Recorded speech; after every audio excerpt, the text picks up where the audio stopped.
Hey everybody, welcome to the G-Man and Mimi Show. We're here today. We're going to review the Deadbolt Mystery Society Murder in 3B. Now if you recall, it was just about 2 weeks ago, I think, is that about right? About 2 weeks ago that we unveiled the Deadbolt Mystery Society Murder in 3B. Just kind of looked at the contents, seeing what it was going to be about. And we said we're going to have a war room and all that good stuff. We figured it'd take us about a month. But it didn't quite take us that long. But nevertheless... And we didn't need the war room either. Yeah, we probably could have, but... Well, I guess you're right. We didn't really need it. We didn't need it. But today we're going to just tell you what it was all about. And just give you our impressions of it. And just see, see if we thought it was worth it. So, Mimi, what do you think overall? I liked it. The puzzles were a little bit of a challenge. However, we really didn't need the puzzles to solve the murder case. They were a little tough to kind of dissect and get into, but they were hard, but we actually did one on our own without having to take any hints. But I liked it. I like this type of stuff. It's good and it's bad. What's bad? The puzzles. Yeah, the puzzles. The puzzles were bad, but you didn't need the puzzles to solve the case. And I don't know if it's just this one in particular that you don't have to have the puzzles to kind of help drag it out further, or if all of them have the puzzles. I don't know if you actually have to have the puzzles to solve the murder or not, but I know we didn't have to. What did you like about it? Well, overall, I thought it was going to be much tougher. That's one of the reasons we went with it, because we thought it was going to kind of be kind of an in-between some of the others that we've seen. I think we talked about that other one. I think it's called Catch a Killer or Hunt a Killer or something like that. That was supposed to be really too hard. And we thought this might be somewhere kind of in between, but honestly it was pretty easy. But saying that though, we say it was easy. It's not something like we did in a couple of hours or anything like that. It took us we worked on it a couple of hours for about 3 to 4 days. And had it solved within about 6 to 8 hours, something like that. So it was a lot of fun. Had a really great story. It did have a good story. What I liked best about it was all the information that it gave you on the case. Like, it was a lot of reading, dissecting, pinpointing things out, like details. I like the detail part of it because I'm a very detailed person. I could tell you a story, tell you something to do with something yesterday, and it's going to be a big, long story about it. But anywho, I do like the police reports that it given us, the crime scene report that it given us. I liked all this stuff that it gave us to read. That it given us? Yeah, that it gave us to read and dissect. What I didn't like was the puzzles. I absolutely did not like them at all. I'm trying to think of there was something else I didn't like. I don't remember. I'm not real sure what it was. Oh, that's probably a good thing. You can't remember what it was. To me, it gives you little... I'll show you real quick what I'm talking about. No spoilers. No spoilers. I'm not going to spoil it. But it gives you like a little vending... With this game, it gave us like a little vending machine. And on the back, it told you what was what. This really didn't come in handy for us at all. I mean, it probably had something to do with it. It gave us one clue. It might have gave us one clue, but it wasn't a lot to really help us with anything. I felt like this right here was more of a waste of time. It did help us, I think, when we were trying to figure out who was where. So we're not going to give any spoilers, but it did give us one little clue. But we probably could have figured it out without that, I think. Yeah, I think we could have too. It was a lot of fun. It really was. It's kind of like if you've ever been to an escape room. It was kind of like getting a night out without actually getting a night out. It was a lot of fun. Just the two of us did it together, a couple hours, 3 or 4 nights, and it was really fun. It was almost like having an actual date night. Even though we didn't go anywhere, we did this at our kitchen table. It was a lot of fun. Raining outside, it was great to do. I couldn't get outside or work in the yard or anything because of all the rain that we've had, but this is actually pretty. It kept us going. Kept us engaged. Kept us going. Gave us something to talk about. I liked it. I really did. I really enjoyed it. Yeah, especially with everything going on with the pandemic and everything, and everybody's going stir crazy because you're trapped in your home. get tired of watching YouTube all the time, this will give you something to do. Now, like I said, it really was a lot of fun. One cool thing about it, which I guess it could be both a pro and a con, is you get the box, and I don't think we talked about it too much because we were just kind of unveiling it. When we unboxed this on video last time was our actual first look at it. But when we actually set it out to look at it and do ourselves, there's no instructions. It just gives you a bunch of case files. It doesn't even tell you what happened. So you kind of just got to figure it out, which was really neat. But again, like Mimi said, though, the puzzles. I'm not a puzzles type person. I don't like brain teasers. And really, to me, it would have been much more fun without them. And when I say puzzles, just things like decoding. Oh yeah, we did. Okay, so there was 2 decodings that we had to do. One with numbers, and then one with all the states. And it was really cool. I'm not going to give them away or anything, but it was really cool. So these are the 2. Where's the other one I at? thought there was actually several. This right here is a puzzle. And there's one here. Yeah, there's a long. It's in that stack over there. It's the. I can't tell you what it is because we're videoing.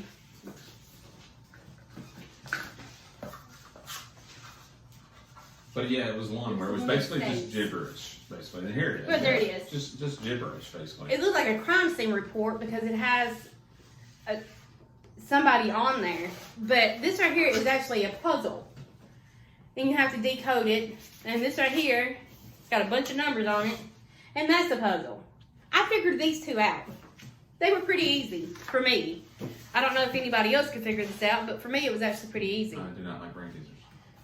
However, the other puzzles, they were a little challenge. Then there's another one here. And there's this one. This one right here was kind of a challenge, but after we figured it out, it was really easy to do too. And then as you can see by this one as well, it just basically looks like gibberish. So you have to decode those and kind of figure it out.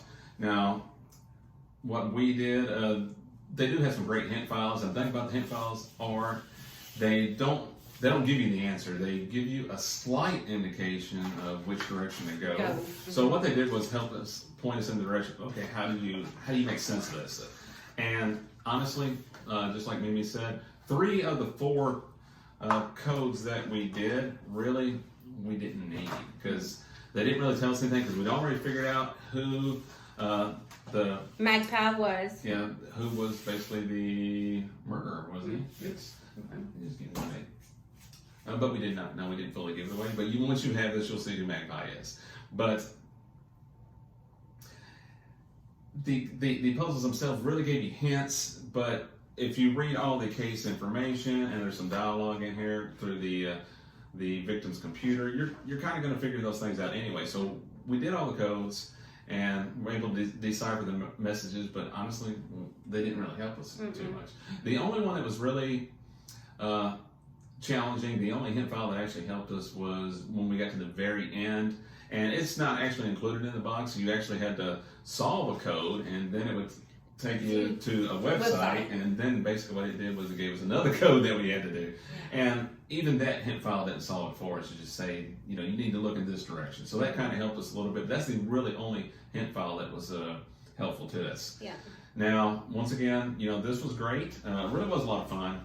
The main drawback for me, though, was all the puzzles. To me, I enjoyed the critical thinking part of it, but this I did not enjoy because to me it's not, solving a case. It's just, hey, solving puzzles. And, I'm not a fan of that. But overall, it was a good experience. I think we'll definitely do it again. They do have a subscription that you can basically get a new case every month. Now, we probably won't do that. However... Because you're paying for puzzles. It's $30 a puzzle. Well, a case. I know, but to me it's a puzzle because there's 4 or 5 puzzles in this one box.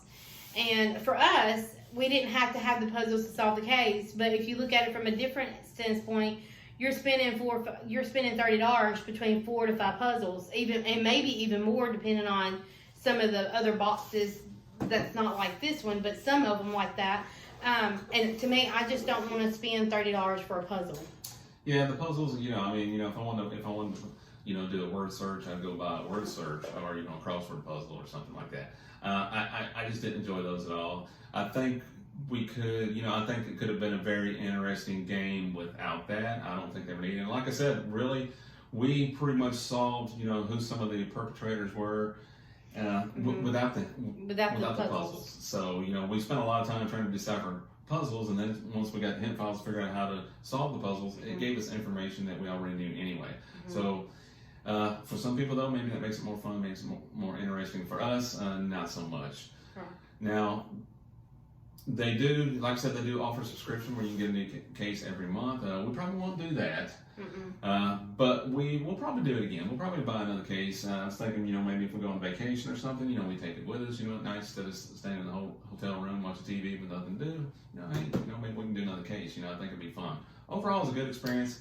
I liked it. I really did. It was a lot of fun. I was a little surprised by how easy it was because it's a lot of stuff in a little box, and you're not expecting so much information, so much detail, so much in a small box. But it was well worth the $30 just for dissecting it and figuring it out than it was just do the puzzle. So, I mean, like I said, there's different perspectives and standpoints that you can look at the box from. For me, it was $30 for the puzzles. I don't want to spend $30 for puzzles. I want to spend $30 to solve a murder. And we did that without having to have the puzzles.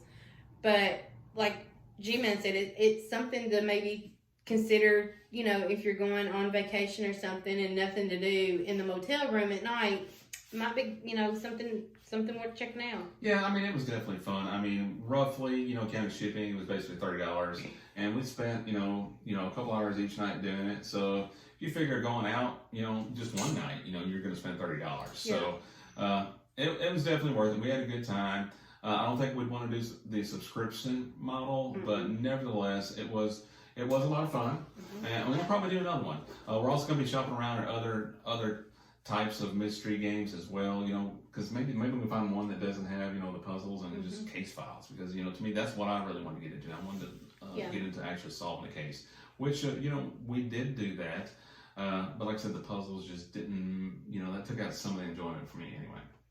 I like doing the puzzles. To a certain extent, I like doing them. Once I was able to solve them and crack them, I was pretty excited. But then I looked at all the time that I wasted on that puzzle. I could have been dissecting more information to solve the murder than wasting my time with a puzzle. Yeah, like I said, really, in this particular box, the only puzzle that we actually needed was for the very end. And other than that, we had everything figured out. So we spent a lot of time just wasting our time on those puzzles where, we could have spent just digging into the story. And to me, the story was what made it enjoyable. It was good. It was good. It was a really good story behind it. It was really... So that's it. Overall, a very good experience. Very good. Thumbs up.